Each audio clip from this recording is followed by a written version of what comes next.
ومن يبتغي غير Allah Subhanahu wa taala berfirman di dalam surah Ali Imran ayat 85. Maksud firman Allah Subhanahu wa taala, dan barang sesiapa yang mencari agama ataupun cara hidup selain daripada Islam, nescaya tidak akan diterima sama sekali di sisi Allah, dan pada hari akhirat dia termasuk di kalangan orang-orang yang merugi. Hormati lagi dikasihi yang berbahagia Al-Fadil Tuan Pengurusi Surau, hormati lagi dikasihi Al-Akh Tuan Imam, seterusnya tuan-tuan dan puan-puan muslimin dan muslimat. Mudah-mudahan kita sama-sama diberkati dan dirahmati oleh Allah Subhanahu wa taala. Pertama dan selamanya, marilah sama-sama kita merafakkan, mengucapkan setinggi-tinggi rasa syukur kita pada Allah Subhanahu wa taala. Kerana alhamdulillah di atas taufik dan hidayah daripada Allah, dapat sama-sama kita menjalani kehidupan kita di atas muka bumi Allah Subhanahu wa taala ini, dengan kita berusaha untuk meningkatkan keimanan dan ketakwaan kita kepada Allah, dan kita bersyukur kepada Allah Subhanahu wa taala kerana alhamdulillah sehingga ke saat ini Allah Subhanahu wa taala masih lagi memberikan hidayahnya kepada kita. Dan kita berdoa mudah-mudahan hidayah Allah Subhanahu wa taala itu akan berkekalan kepada kita insya-Allah. Tuan-tuan dan puan-puan muslimin dan muslimat, mudah-mudahan kita sama-sama diberkati dan dirahmati oleh Allah Subhanahu wa taala. Tentang persoalan batas-batas iman dan kufur, faktor-faktor yang boleh meningkatkan keimanan dan ketakwaan kita kepada Allah, seperti mana yang pernah kita sebut sebelum daripada ini. Suatu kefahaman telah kita pahami bahawasanya akidah kita ini tidak selama-lamanya berada dalam keadaan statik.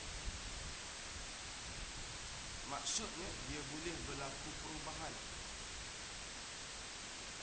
Berubahnya akidah disebabkan hasil daripada perbuatan dan tingkah laku yang dilakukan oleh umat Islam. Maka bagaimana pengarang membawa pengertian, membawa kefahaman supaya umat Islam menjaga dan memelihara akidah, berusaha menambahkan keimanan melalui amal ibadah yang kita lakukan. Kerana iman tidak boleh kita miliki hanyalah semata-mata dengan kita berangan-angan. Nabi SAW sebut dalam satu hadis, laisal imanu bitamanna, iman itu bukanlah boleh diperolehi dengan semata-mata kita berangan, tetapi dibuktikan dengan tasdiqu biqalbi wa iqraru bil lisan wal amalu bil jawarih.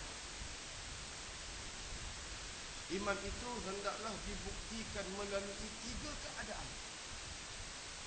Yang pertamanya, kita membuktikan iman itu dengan tasdiqu biqalbi.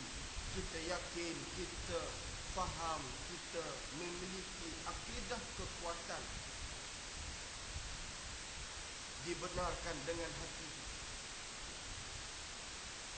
Kerana Allah Ta'ala beri signal kepada kita bahawasanya iman itu duduk dalam hati. Ketika mana orang-orang Arab Badawi masuk Islam, orang baru masuk Islam duk bersembang hang aku di hadapan Nabi, mereka mengatakan mereka telah beriman kepada Allah. Allah Ta'ala menegur, menurunkan ayat dalam surah Al-Hujurat. Qalatil a'rabu amanna qul lam tu'minu walakin qulu aslamna walamma yadkhulul imanu fi qulubikum.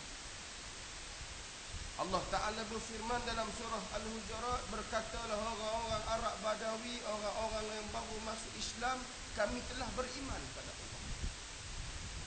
Qul lam tu'minu walakin qulu aslamna. Beritahulah pada mereka, mereka belum beriman, tetapi katakanlah bahawa seria kami telah Islam. Walamma yadkhulul imanu fi qulubikum, kerana iman belum masuk dalam hati kami. Ini Allah Ta'ala. Begitulah juga tuan-tuan sekalian, bagaimana pengarang membahaskan kepada kita persoalan kufur, perkara-perkara yang boleh membatalkan iman, perkara-perkara yang boleh merosakkan Islam, yang kita lihat semuanya memberikan suatu kefahaman kepada kita bahawa sebenarnya Islam kita, iman kita itu perlu dijaga dan dipelihara. Tetapi tuan-tuan sekalian, menjadi sunnatullah, orang yang nak menjaga Islam, orang yang nak pelihara Islam, orang yang nak menjaga iman, orang yang nak memelihara iman, akan diuji oleh Allah Subhanahu wa Ta'ala. Pagi ini saya ingin sebut, ngambil sedikit perhatian tuan-tuan dan puan-puan sekalian. Saya nak mengajak tuan-tuan kita merenungi kisah perjalanan hidup Nabi kita Muhammad sallallahu alaihi wasallam, yang diuji oleh Allah Ta'ala sebab semata-mata membawa Islam.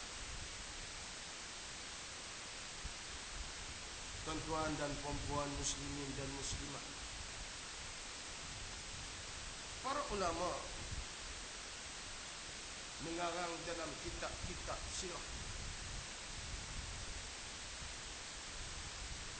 bagaimana menggambarkan Rasulullah sallallahu alaihi wasallam merupakan seorang insan dan manusia yang disenangi dan disukai.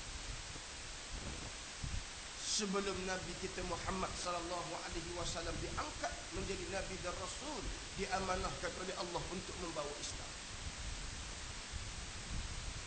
Sebagai contoh dalam kitab Rahiqul Maktum, sebuah kitab sirah yang dikarang oleh seorang ulama India yang bernama Syekh Syafiur Rahman Al-Mubarakfuri, bagaimana menyatakan ketika mana saat kelahiran Nabi sallallahu alaihi wasallam, bagaimana suasana yang digambarkan ialah suasana masyarakat hidup dalam suasana jahiliyah. Jahiliyahnya Arab, sehingga mana mereka sanggup membunuh anak perempuan mereka sendiri kerana menggambarkan bahawasanya anak perempuan yang lahir merupakan satu penghinaan kepada sebuah keluarga. Golongan-golongan kaya yang berkuasa menindas golongan miskin. Tidak ada satu sistem yang menyusun dan mengurus hidup manusia pada suasana ketika lahirnya Nabi kita Muhammad sallallahu alaihi wasallam. Pun begitu, walaupun suasana yang sedemikian, bagaimana Syekh Syafiur Rahman Al-Mubarakfuri dia menggambarkan di saat lahirnya Nabi sallallahu alaihi wasallam, Allah Subhanahu wa Ta'ala telah memberikan beberapa tanda-tanda kenabian dan kelahiran Rasulullah sallallahu alaihi wasallam. disebutkan dalam kitab tanda yang dibuat oleh Allah Subhanahu wa taala yang diambil istifadah tidak pernah terpadam. Tetapi di saat lahirnya Nabi kita Muhammad sallallahu alaihi wasallam, api yang disembah oleh puak Majusi tiba-tiba terpadam. Beberapa gereja ke dalam tanah. Perkara ini digambarkan oleh para ulama bagaimana lahirnya Nabi sallallahu alaihi wasallam itu telah diberi signal oleh Allah Taala kepada umat manusia. Maka lahirlah Nabi kita Muhammad sallallahu alaihi wasallam, menyebabkan penduduk Mekah ketika itu sambut kelahiran Nabi. Seronok sambut Nabi. Apatah lagi Nabi merupakan cucu kepada Gubernur Mekah, iaitulah Abdul Muttalib. Tuan-tuan, Abdul Muttalib Gubernur Mekah. Gubernur ni kalau zaman tu kira Perdana Menteri Mekah lah. Perdana Menteri tu gak semua benda hak dia buat rakyat nak tahu. Dia makan apa ini, kan? Dia pergi mana? Oh, rupa-rupanya baru balik daripada Pantai Timur, contoh. Orang nak tahu, tuan-tuan. Maka bila lahirnya Nabi sallallahu alaihi wasallam, orang nak tengok, orang nak tahu, orang berbicara tentang cucu Abdul Muttalib Gubernur Mekah. Diberi nama Muhammad bin Abdullah. Disebut-sebut antara nama yang tidak pernah wujud zaman tu, yang memberi makna kepada yang terpuji. Diwirit-wirit, dicakap-cakap, disebut-sebut oleh penduduk dan masyarakat Mekah, menggambarkan keseronokan mereka, kegembiraan mereka. Lahirnya seorang anak lelaki daripada keturunan Abdul Muttalib. Tuan-tuan, antara yang seronok menyambut kelahiran Nabi kita Muhammad sallallahu alaihi wasallam adalah seorang yang bernama Abdul Uzza bin Abdul Muttalib. Siapa Abdul Uzza? Abdul Uzza bin Abdul Muttalib, anak Abdul Muttalib, saudara kandung bapa Nabi, yakni pak saudara Nabi. Siapa dia? Abu Lahab. Antara yang seronok, yang excited Nabi lahir ni Abu Lahab. Dia minta izin dengan bonda Nabi Aminah binti Abdul Wahab, bawa Nabi pusing Kaabah. Seronok istihar, aku dapat anak saudara baru, anak saudara lelaki. Dicerita, disebut-sebut lahirnya Nabi. Sehingga seronoknya Abu Talib, seronoknya Abu Lahab, sehingga mana dia membebaskan seorang hamba abdi dia. Antan para ulama sebut hamba abdi ni zaman tu ni macam barang yang kita miliki. Harta kita, hamba abdi. Barang macam kita beli kereta. Kereta tu barang kita. Ikut suka hati kita lah. Kita nak masuk kod pintu ke, nak masuk kod tingkap ke, kita nak duduk dalam bonet kereta ke, ikut suka kita. Moga harta kita. Maka samalah juga hamba abdi ni. Ikut suka, nak buat apa ikut suka. Nak suruh panggil picit belakang, panggil, tak apa. Bukan setakat picit nak ringan-ringan, tak apa. Bukan setakat ringan, nak berat pun tak apa. Sebab apa? Barang yang dimiliki. Tuan-tuan, bagaimana besarnya pengorbanan golongan terdahulu di kalangan Nabi dan para sahabat radhiyallahu anhum ajma'in, berjaya menghapuskan sistem perhambaan dalam masyarakat. Maka Abu Lahab membebaskan seorang hamba yang bernama Suwaibah. Kerana gembiranya kelahiran Nabi kita Muhammad sallallahu alaihi wasallam, sekaligus minta Suwaibah menyusukan Nabi kita Muhammad sallallahu alaihi wasallam. Manusia kedua selepas bonda Nabi menyusukan Nabi ialah Suwaibah, yang merupakan hamba bekas hamba abdi kepada Abu Lahab. Tuan-tuan, saya nak sebut bagaimana gembiranya bukan setakat penduduk Mekah, bukan setakat Abdul Muttalib.